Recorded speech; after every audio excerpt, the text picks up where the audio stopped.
성경에는 수많은 사건들이 등장합니다. 이 사건들을 서술하는 것을 우리는 스토리, 이야기라고 말합니다.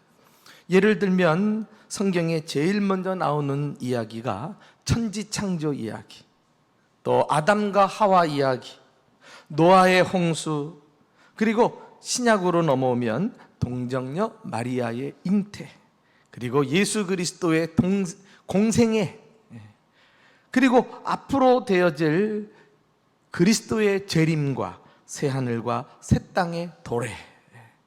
벌써 여러분들은 성경 한 권을 다 읽으셨습니다. 이렇게 하고 성경은 대단원의 막을 내립니다. 그런데 이 다양한 사건들을 하나로 구성하거나 이어주는 것을 플롯이라고 말합니다. 예컨대 왕이 죽었고 왕비도 죽었습니다 라는 문장은 단순한 두 사건을 나열하고 있는 스토리에 불과합니다. 반면에 왕이 죽자 슬픔을 이기지 못한 왕비도 죽었습니다 라고 하면은 이 문장은 두 사건이 별개가 아니라 서로 연관이 있는 플롯이라고 할 수가 있습니다. 성경에는 이렇게 수많은 사건들을 서로 이어주는 플롯들이 여러 개 존재합니다. 그래서 성경은 단순한 이야기책이 아닌 것입니다. 어떤 목적을 향해서 하나로 통일된 책, 서로 연결되어 있는 책임을 알 수 있습니다. 대표적인 플롯은 언약이라고 할 수 있습니다. 성경은 하나님의 언약의 관점에서 모든 사건들이 진행되면서 구약과 신약이 하나로 이어지는 책이라고 할 수가 있습니다. 그래서 아브라함의 언약이 나옵니다. 이삭의 언약도 나옵니다. 야곱의 언약도 나오죠. 그리고 모세의 언약도 나오고, 신약으로 넘어가면은 예수님의 새 계명, 새 언약도 나오고 있습니다. 한마디로 언약적인 관점에서 구약과 신약을 보면서 하나님의 약속이 어떻게 진행되고 성취되어 가는가, 그 과정을 우리는 확인할 수 있는 것입니다. 성경에서 또 한 가지 중요한 플롯은 성전이라고 하는 주제입니다. 성전이란 모티브를 가지고 구약과 신약을 들여다보면 성경의 이야기들이 하나로 연결되어서 하나님의 구원이 어떻게 완성되어 가는지 알 수가 있습니다. 성전이 무엇입니까? 하나님께서 거하시는 집이 아닙니까? 하나님은 성전에서 우리를 만나시고 우리와 함께 하시겠다고 말씀하셨습니다. 한마디로 성전이 있다는 것은 임마누엘의 증거라고 할 수 있습니다. 그래서 구약에 보면은 이 성전이 다양한 이름으로 언급되는 것을 볼 수 있습니다. 회막 혹은 성막이라고 하는 이름으로부터 시작을 해서 이제 솔로몬 성전이 나오지 않습니까?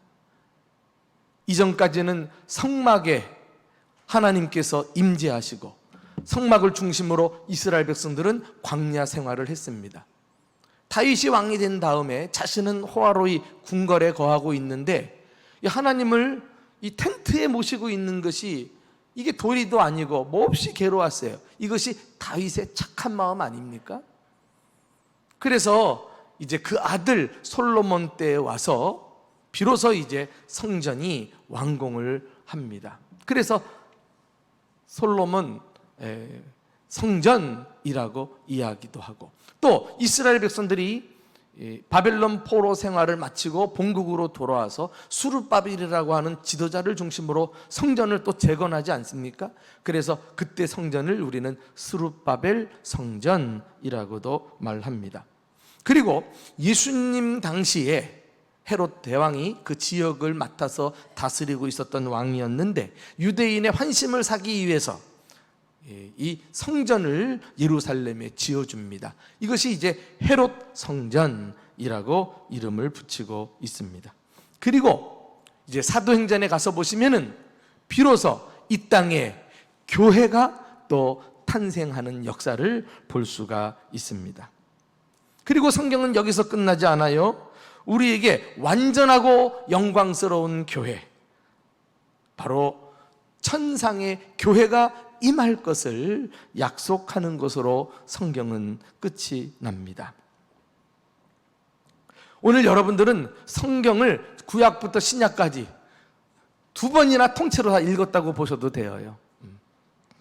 오늘 본문은 예수님께서 이 성전을 플롯으로 해서 우리에게 교훈하시는 내용입니다. 이것은 구약과 신약을 관통하는 교훈이요, 우리가 신앙생활을 제대로 하기 위해서 반드시 알아야만 하는 중요한 교훈이라고 할 수 있습니다.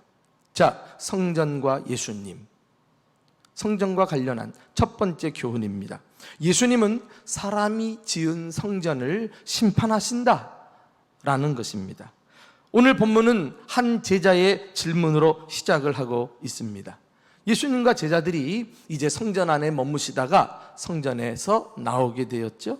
그런데 제자 중 하나가 성전을 가리키면서 예수님께 질문을 한 것입니다. 선생님이요, 보소서, 이 돌들이 어떠하며 이 건물들이 어떠합니까? 한마디로 말해서, 선생님, 대단하지 않습니까?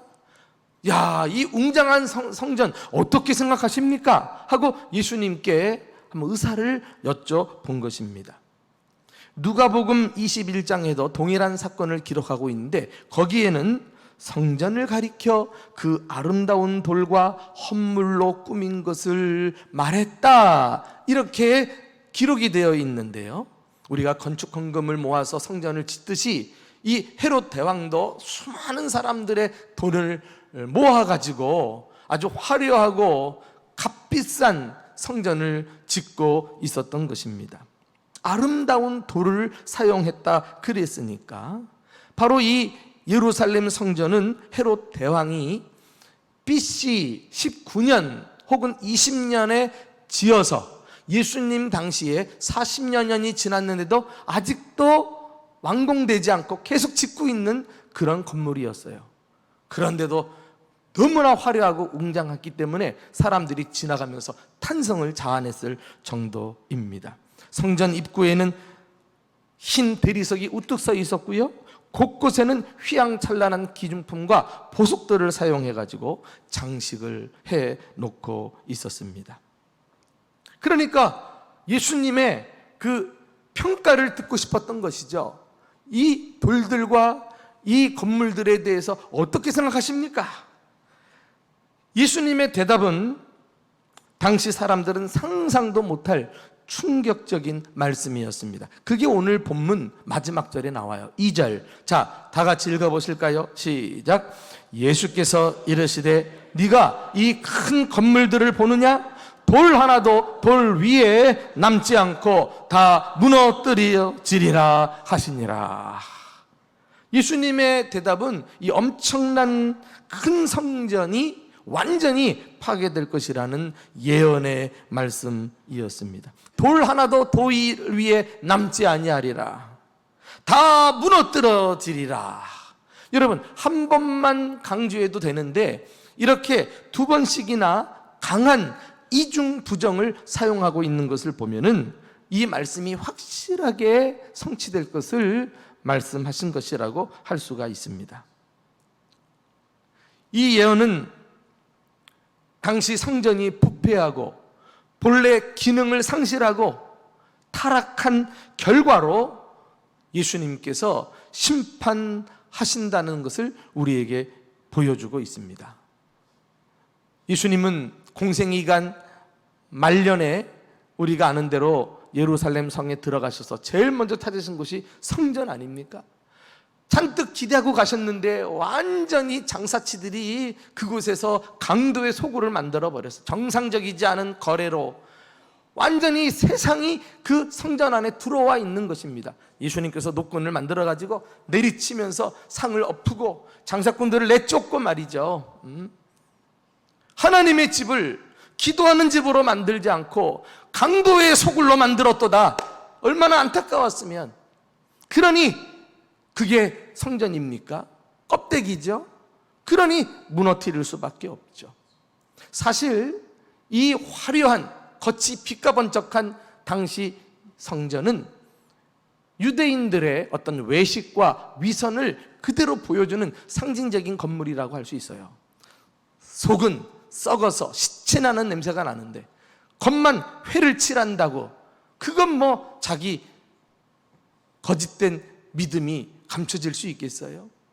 성전만 잘 지어놓고 그 안에 들어가서 믿음이 좋은 것이냐? 착각하지 말라는 거예요. 이 손으로 지은 건물은 무너지겠다는 거예요. 이렇게 사람들이 아무리 힘쓰고 애쓰고 공을 들여서 건물을 지어도 우리의 신앙이 중요하지 건물 자체가 하나님께는 큰 의미가 없는 것입니다. 이 예언의 말씀은 그대로 한 세대 안에 성취가 되었어요. 주후 70년에 로마의 티투스 장군이 군대를 이끌고 와가지고 성전을 불태우고 완전히 파괴시켜버려서 돌 위에 돌이 하나도 남지 않을 정도로 싸그리 무너져 내린 것을 보게 됩니다. 여러분, 역사적으로 예수님 당시뿐만 아니라 이미 구약 성경에 그 많은 왕들이 성전을 지었어도 이미 하나님께서 심판하실 것을 말씀하시는 내용들이 나와요. 대표적으로 우리가 솔로몬 성전을 아까 말씀을 드렸는데 그렇게 참 주님을 사랑하는 마음으로 성전을 크게 웅장하게 짓지 않았습니까? 솔로몬이. 그리고서는 성전 낙성식 때, 우리로 말하면 헌당 예배를 드릴 때 참 백성들 앞에서 솔로몬이 대표로 하나님께 기도합니다. 하나님의 백성들이 이 성전을 향하여 기도하면 하나님께서 하늘문을 여시고 복을 부어 주십시오. 이곳에 와서 예배 드릴 때 하나님께서 함께해 주십시오. 그러니까 하나님께서 내가 이 성전을 구별하고 너희와 함께하리라 약속해 주셔요. 그러면서 이 말씀만 딱 하고 끝나면 좋았는데 그 이후에 심판에 대한 말씀을 뜬금없이 하십니다. 너희가 이 성전을 지어놓고도 나를 사랑하지 않고 우상을 섬기고 내 말씀에 순종하지 않고 너희들 멋대로 세상 사람들처럼 살면, 그리고서 하시는 말씀을 한번 우리가 직접 확인해 보실까요? 열왕기상 9장 7절 8절. 자, 시작. 내 이름을 위하여 내가 거룩하게 구별한 이 성전이라도 내 앞에서 던져버리리니 이스라엘은 모든 민족 가운데서 속담거리와 이야기거리가 될 것이며 이 성전이 높을지라도 지나가는 자마다 놀라며 비웃어 이르되 여호와께서 무슨 까닭으로 이 땅과 이 성전에 이같이 행하셨는고. 교회가 무너진 모습을 보고 세상 사람들이 손가락질해도 난 상관하지 않겠다. 그것은 교회가 아닌 것이다. 그러니 그냥 내버려 둘 수 있겠느냐? 이 전이 높을지라도 나는 내 던져버리겠다. 주님께서 그 한참 성전 봉헌식 때 이 말씀을 주심으로 해서 솔로몬과 이스라엘 백성들로 하여금 이 건물로 만족하지 마라, 자만하지 마라. 정말 중요한 것은 건물 안에서 신앙생활하는 너희들의 믿음이다. 이 진정한 신앙생활에 대해서 일깨워주고 계셨던 것입니다.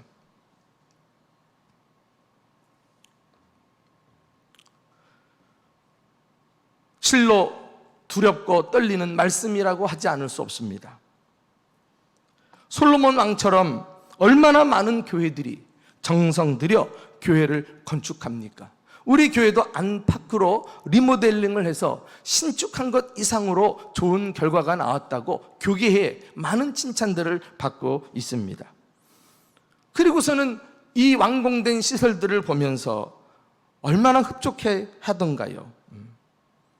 그러나 하나님께서는 이 솔로몬 왕이 지은 건물도 무너뜨리고 사람들의 조롱거리가 되게 하신다면 오늘날 우리들이 지은 성전도 결코 예외일 수 없는 것입니다.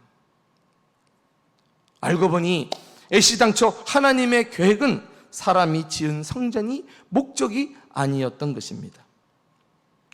우리 교회는 가양덕 언덕 위에 자리를 잡고 있습니다. 제가 걸어서 교회를 오려고 할 때는요, 이렇게 저 밑에서 하얀 십자가 탑을 바라보면서 우뚝 서 있는 우리 교회를 보면서 이 말씀이 떠오르는 거예요. 전이 높을지라도 그렇다. 외양이 중요한 것이 아니라 그 신앙의 내실, 성도들의 삶이 무엇보다도 중요하겠구나. 우리가 바른 신앙생활을 위해서 더 열심히 주님을 찾고 신앙생활을 잘 해야 되겠다 하는 이런 마음을 가지고 올라오곤 해요. 여러분, 건물만 크게 지어놓고 교회가 교회답지 못하면 하나님은 언제든지 당신의 임재를 거두시고 영광이 떠나고 그리고 세상에 비난거리가 되게 하신다는 사실을 우리는 꼭 기억해야 되겠습니다. 이 사실을 알게 되면 우리는 그 다음 두 번째 예수님의 교훈에 관심을 갖게 됩니다. 두 번째는 예수님은 새로운 성전을 세우는 분이시다라는 것입니다. 이제 우리는 사람이 세운 성전은 불완전한 성전임을 알게 되었어요. 그리고 그것은 우리로 하여금 참된 성전을 바라보게 합니다. 그 성전이 무엇입니까? 바로 예수님 자신입니다. 사실 성전과 관련해서 이 마가복음 말고 요한복음에는 다른 복음서에는 없는 예수님의 말씀을 추가로 설명해 놓고 있습니다. 아마도 예수님께서 성전을 청결케 하시면서 그 직후에 하신 말씀이라고 생각이 되는데요, 오늘 본문의 사건하고는 바로 직전에 있었던 말씀이에요. 성전을 청소하시고 사람들 앞에서 예수께서 대답하여 이르시되 너희가 이 성전을 헐라 내가 사흘 동안에 일으키리라, 이런 말씀을 하셨거든요. 그때 이제 유대인들의 반응에 대해서 우리가 직접 눈으로 확인하고 싶습니다. 요한복음 2장 20절 21절 다 같이 시작. 유대인들이 이르되 이 성전은 46년 동안의 지었건을 네가 3일 동안에 일으키겠느냐 하더라. 그러나 예수는 성전된 자기 육체를 가리켜 말씀하신 것이라. 예수님은 자신이 성전이라고 말씀하셨습니다. 여기에 예수님이 이 땅에 오신 목적이 그대로 드러나 있습니다. 예수님이 왜 오셨습니까? 하나님이신 그분이 왜 이 땅에 오셨습니까? 우리와 함께 하시려고, 하나님을 보여주시려고. 그래서 예수님이야말로 참된 성전인 것입니다. 알고 보니까 구약에 사람의 손으로 지은 모든 건물들은 이 참된 성전이신 예수님을 다 예표하고 있는 그림자들이었음을 알게 됩니다. 모든 예언이 다 예수님에게 와가지고 맞아 떨어지고 성취가 된 것이 아닙니까? 이제 우리는 구약시대처럼 사람이 지은 성전에 들어가서 짐승 제물을 바치거나 어떤 의식을 행하거나 해서 하나님을 만날 필요가 없게 되었습니다. 누구든지 십자가에서 죽으시고 3일 만에 다시 부활하신 예수님을 믿기만 하면 그 십자가의 공로와 부활의 능력을 힘입어서 예수님께로 나아가고 예수님을 만날 수 있는 길이 활짝 열린 줄로 믿습니다. 할렐루야. 이렇게 예수님이 참 성전이시다. 그러므로 예수님이 이 땅에 오시는 순간 참된 성전이신 예수님을 통해서 구약의 예언이 성취가 된 것을 우리가 깨닫게 됩니다. 그런데요, 놀라지 마세요. 그 예수님께서 당신의 십자가와 3일 만에 부활하신 것을 믿고 나의 죄를 사하시는 구주로 영접하는 사람들마다 또한 성전되게 해 주셨다는 사실을 아십니까? 어떻게 해요? 그 예수님, 참 성전이신 예수님께서 주님을 믿는 모든 사람들 가운데 임재하시고 내주하사 영원히 그와 함께 살기로 약속하셨기 때문입니다. 그래서 고린도전서 3장 16절에 우리가 또한 성전이라고 말씀하고 있어요. 우리 한번 다 같이 확인해 봅시다. 시작. 너희는 너희가 하나님의 성전인 것과 하나님의 성령이 너희 안에 계시는 것을 알지 못하느냐? 누구든지 하나님의 성전을 더럽히면 하나님이 그 사람을 멸시하리라. 하나님의 성전은 거룩하니 너희도 거룩하리라. 건물만 지어놓고 거룩하지 못하면 그 건물을 파괴하신 하나님이 우리가 성전인도 성전인 줄 깨닫지 못하고 몸과 마음을 함부로 세상 가운데 뒹굴고 더럽히면 그 사람에게 하나님께서 책임을 물으신다는 말씀 아닙니까? 성전을 더럽히면 하나님이 그 사람을 멸하시리라.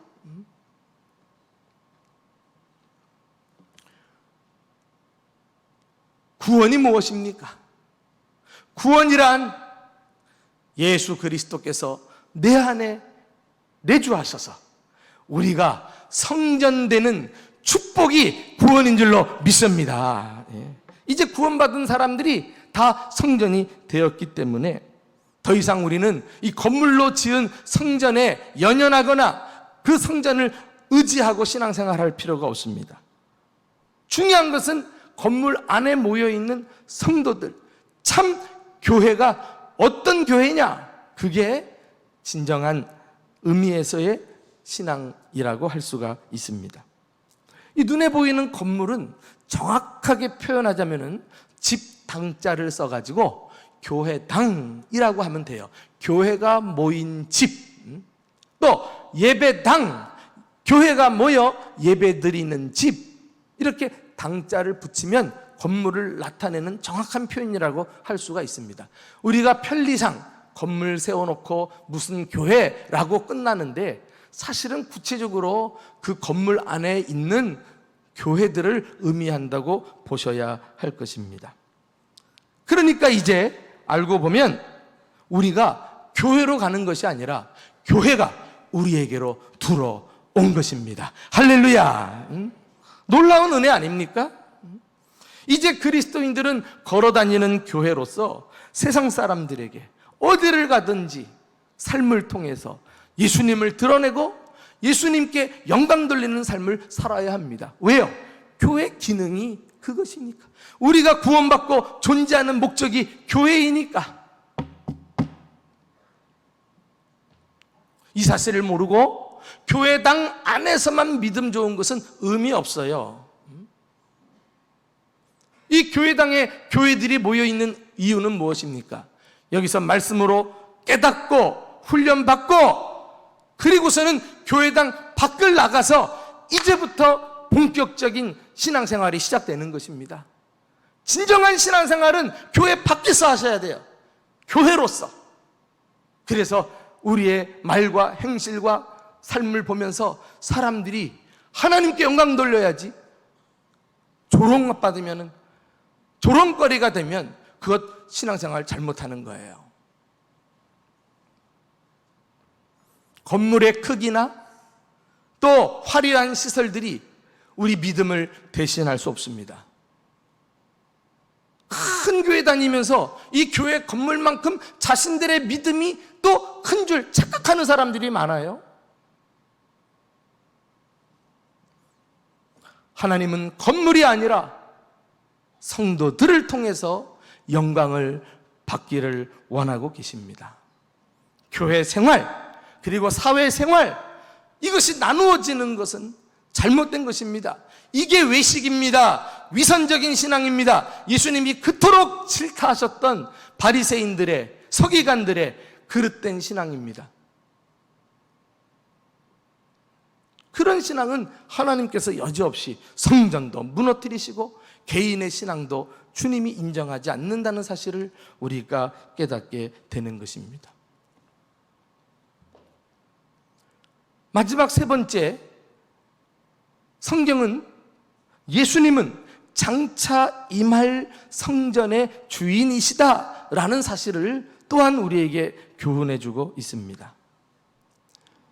예수님이 참 성전이시요 그분을 믿는 사람도 성전이다 라는 사실로 성경은 끝나지 않아요.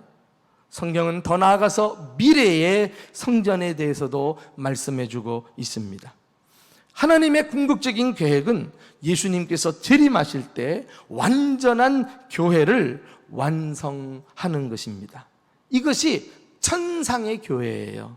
자, 성경의 마지막 책인 요한계시록, 그 마지막 부분에 나오는 내용을 함께 읽어보실까요? 요한계시록 21장 2절 말씀 시작.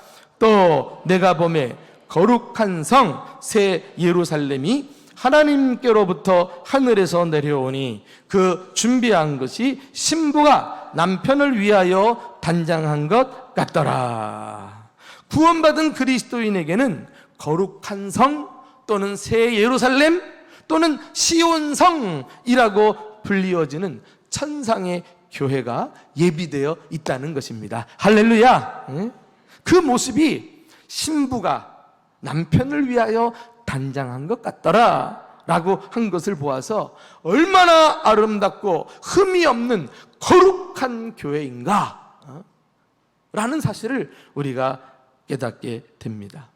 이런 천상교회는 지상에 있는 교회들, 간판 달고 있는 교회들하고는 질적으로 다릅니다. 어떻게 다른가?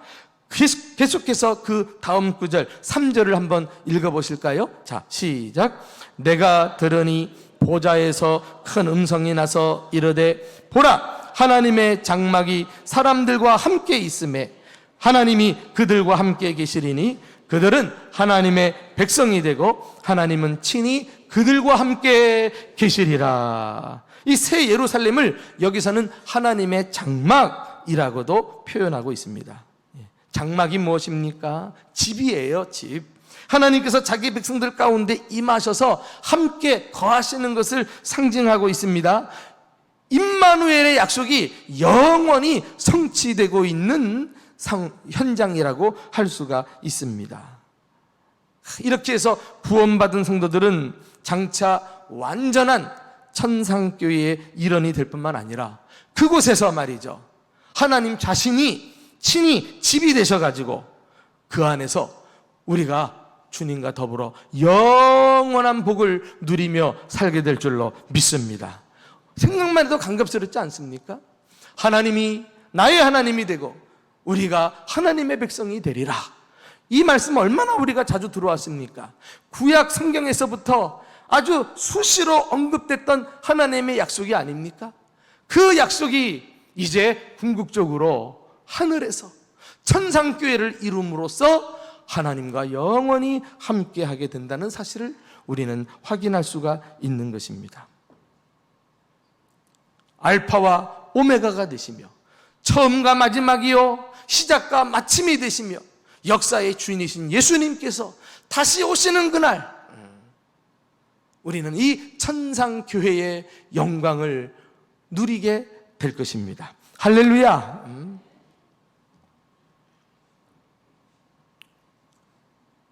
이런 천상교회를 바라보고 오늘 우리가 몸담고 있는 이 지상의 교회를 보면은 낙심이 될 수도 있어요. 왜? 지상교회는 많은 문제점을 가지고 있기 때문에 그래요. 불안한 점이 많아요. 부족하기조차 합니다.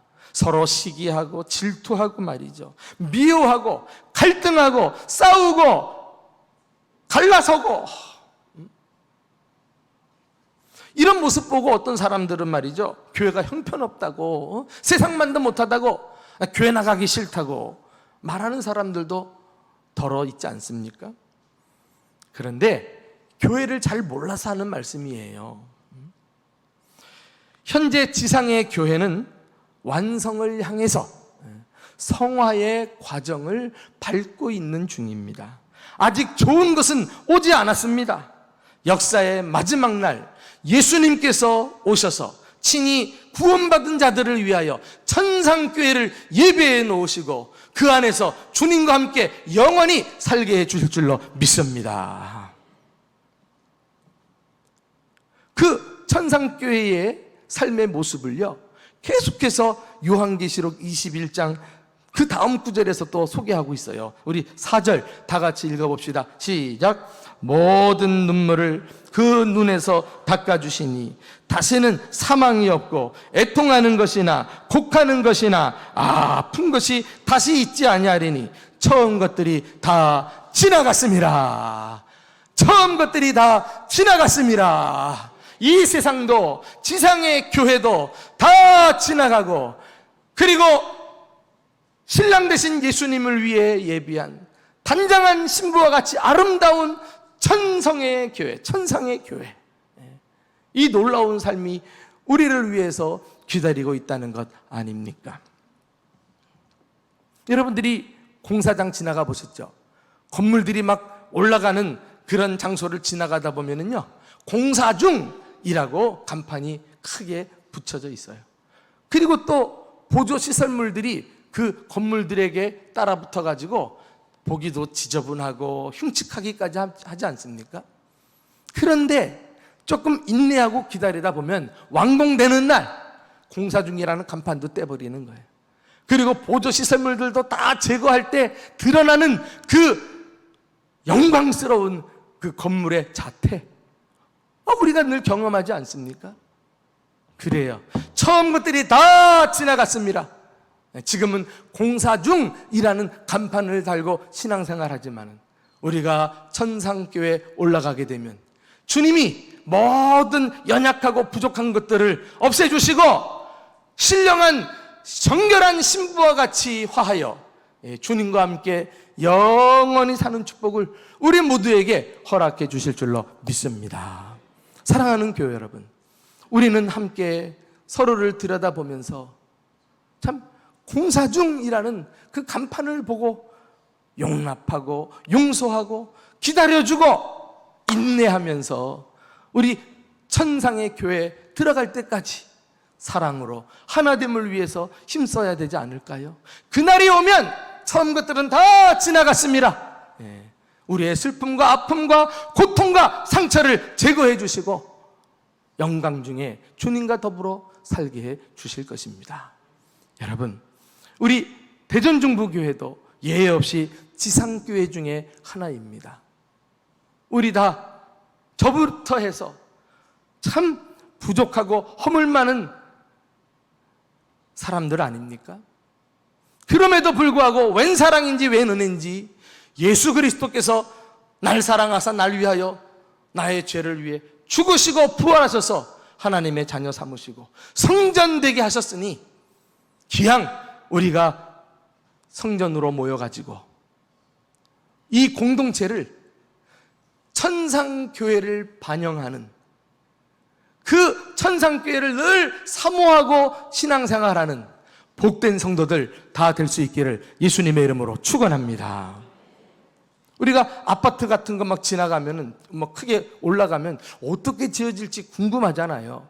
바로 그 옆에 모델하우스가 있단 말이에요. 그래서 궁금하면 들어가면 돼. 모델하우스 한번 싹 보면은 어떻게 지어지겠구나. 금방 답이 나오지 않습니까? 누구든지 대전중부교회에 오게 되면 우리가 가는 천국이 이런 모습이겠구나. 우리가 천상교회에 올라가서 이 놀라운 모습을 경험할 수 있겠구나. 이런 아름다운 광경을 보여주는 우리 대전중부교회 성도들, 참 교회인 성도들이 다 될 수 있기를 예수님의 이름으로 축원합니다.